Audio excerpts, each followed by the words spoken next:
Sveiki! Trumpam palikime bitutes ir paukštukus, pakalbėkime rimčiau apie lytiškumą. Tikiu, kad jau pastebėjote, jog visi esate skirtingi, tačiau yra daug daugiau dalykų, kuriuos turite žinoti apie skirtingas lytis ir tarpusavio santykius. Ir ne tik dėl savęs, bet ir dėl žmonių, kurie jums taps svarbus ateityje. Jau girdėjote, kad berniukai ir mergaitės gimsta turėdami skirtingus išorinius lytinius organus arba genitalijas. Pagal juos mums kiekvienam ir priskiriama biologinė lytis. Tai pirmiausia sužinome, kaip galime atskirti berniuką nuo mergaitės. Bet, kaip manote, ar mergaitė giliai viduje kartais gali jaustis esanti berniukas, o berniukas mergaitė? O ar gali žmogus jaustis taip, lyg nebūtų nei mergaitė, nei berniukas, neturėtų biologinės lyties? Turbūt turite daugybę įvairių atsakymų, tačiau iš tikrųjų atsakymas į visus šios klausimus yra vienas. Kartais gali. Paauglystė keistas laikas ir visi jausmai, pojūčiai, potyriai, kuriuos išgyvenate, yra normalūs, o ypač prasidėjus lytiniai brandai, kai po truputį jūsų fizinis kūnas pradeda darytis panašus į suaugusiųjų. Jei jūs kankina neramios mintis ir dvejonės, nerandate atsakymų į rūpimus klausimus patys, pasikalbėkite apie tai su suaugusiuoju, kuriuo pasitikite ir kuriam visada viską papasakojate. Nebijokite. Papasakoti, kaip jaučiatės, visada galite mamai, tėčiui, dėdei, tetai, krikštatėviams, mokyklos psichologijai ar visuomenės sveikatos specialistui. Nepaisant to, kaip jaučiatės viduje, kiekvienas gimstame su tam tikros lyties vyriškos arba moteriškos lytiniais organais. Moteriški lytiniai organai yra gimda, kiaušintakiai, kiaušidės, makštis, lytinės lūpos. Vyriški lytiniai organai yra varpa, sėklidės. Bėgant metams turbūt ir patys pastebėjote, kaip pradėjo keistis jūsų kūnai. Sakote keistai? Pritariu. Bet taip apie save praneša paauglystė. Visas jo žavesys ir yra šiame nepaaiškinamame keistume, kurį vėliau lydi lytinė branda. Ar žinojote, kad paauglystė prasideda sulaukus 10-12 metų ir baigėsi ties 18-20 gyvenimo metais? Taigi, kaip jau galėjote ir patys nuspėti pagal amžių, jūs visi išgyvenate paauglystę. Ir jums jau prasidėjo arba per keletą artimiausių metų dar prasidės vadinamoji lytinė branda. Lytinę brandą lemia suaktyvėjusios lytinės liaukos, kurios kiekvienam skirtingų laikų ima gaminti daugiau hormonų. Tokia skirtinga lytinės brandos pradžia taip pat yra normalu, juk visi jūs esate skirtingi ir savo skirtumais žavingi.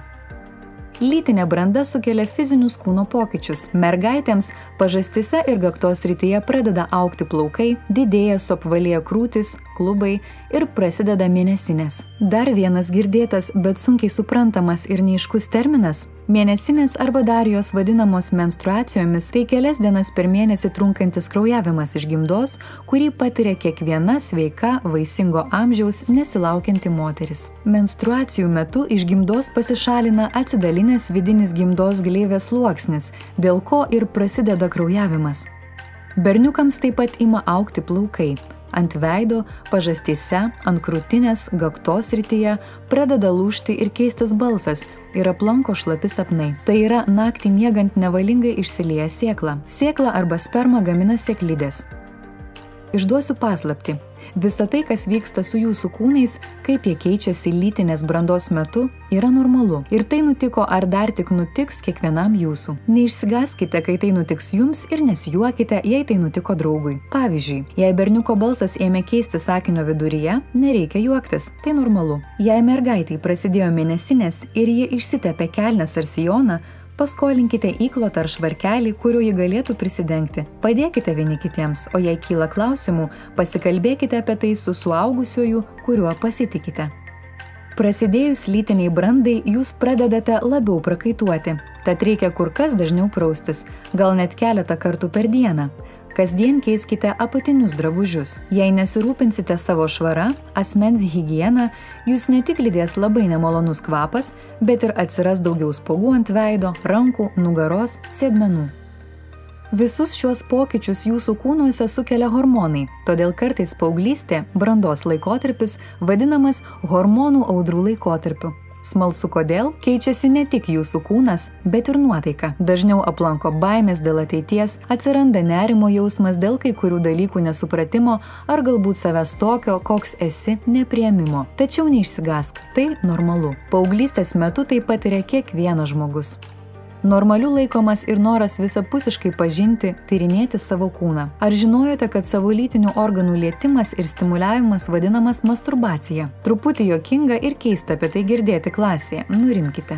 Turite žinoti, kad masturbacija yra natūralus savo kūno pažinimo procesas tiek berniukams, tiek mergaitėms. Tyrinėkite ir pažinkite savo kūną, tačiau tik tada, kai esate vieni. Prisiminkite, jūsų kūnas yra tik jūsų ir visi kiti žmonės privalo gerbti jūsų asmeninę erdvę. Jeigu jums nepatinka, jog kas nors jūs liečia ar kas nors rodo jums dėmesį, kuris jums yra nemalonus ar dar blogiau, verčia daryti tai, ko jūs nenorite, drąsiai ir aiškiai pasakykite ne. Jūs tikrai neprivalote daryti to, ko nenorite. Jei kitas žmogus jums sako ne, priimkite tai ir gerbkite kito asmens norą ir asmeninę erdvę. Tai prisiminti labai svarbu. Ypatingai svarbu tai tampa prasidedant pirmosioms romantiškoms draugystėms. Jūsų emocijos gali lietis per kraštus, juk viskas vyksta pirmą kartą.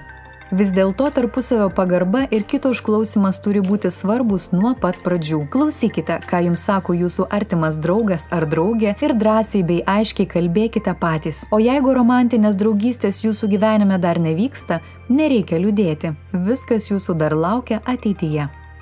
Kai širdį užvaldo romantiški jausmai, kai jaučiate meilę kitam žmogui, ieškodami atsakymų į rūpimus klausimus dažnai pasitelkite visus žinomus informacinius šaltinius, o dažniausiai internetą. Tačiau internete jūs galite rasti informacijos ne tik apie meilę, bet ir apie lytinius santykius ar juos vaizduojančius vaizdo įrašus.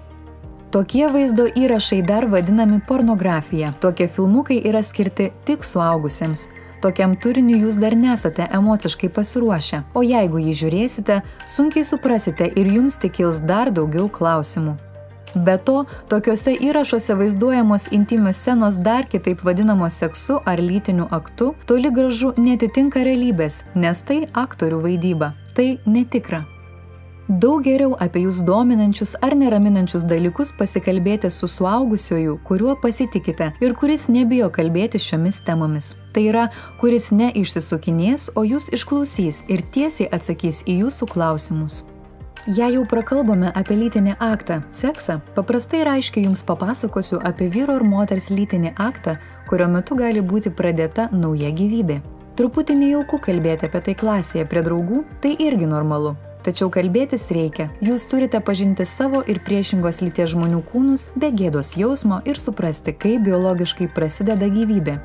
Lytinio akto, sekso tarp vyro ir moters metu varpa atsiduria makštyje. Iš varpos išsilieja sėkla, dar vadinama sperma. Spermoje esantys spermatozoidai patenka į moters kiaušintakius, o per juos į pilvo ertmę, kur gali sutikti kiaušinėlį. Jei sutinka ir spermatozoidas patenka į kiaušinėlio vidų, kiaušinėlis apvaisinamas. Jis keliauja į gimdą ir įsitvirtina gimdos gleivinėje. Tada moteris pastoja, tampa nėščia. Taip, dažniausiai ji pradeda lauktis vaikelio ir po 9 mėnesių gimsta kūdikis. Tačiau suaugusių moterų ir paauglių nėštumai labai skiriasi. Paauglėms jis būna daug sunkesnis nei subrendusioms moterims. Be to, tokioms jaunoms mergaitėms būna itin sunku tinkamai pasirūpinti kūdikiu, derinti motinystę su gyvenimo siekiais, trokštamais mokslais, gerų norimų darbų. Ankstyvas nėštumas gali turėti ir psichologinių pasekmių, sukelti gėdos ar kaltės jausmą, išsiskyrimo ar atstūmimo skausmą, nusivylimą ir pažeminimą, pyktį, nerimą dėl lytiškai plintančių infekcijų ar nėštumo. Todėl geriausias ir išmintingiausias sprendimas per anksti nepradėti lytinio gyvenimo. O jeigu jį pradėjote, visada naudokite apsaugos priemonės. Geriausia – prezervatyvus. Tikiu, kad lytinis aktas, seksas jums dabar atrodo labai įdomus ir smalsu kuo daugiau apie tai sužinoti. Tačiau labai svarbu suprasti, kad viskam ateina savas laikas. Svarbu prisiminti, kad pradėti lytinius santykius yra itin atsakingas sprendimas. Šiam sprendimui turite būti pasiruošę ne tik fiziškai, bet ir psichologiškai.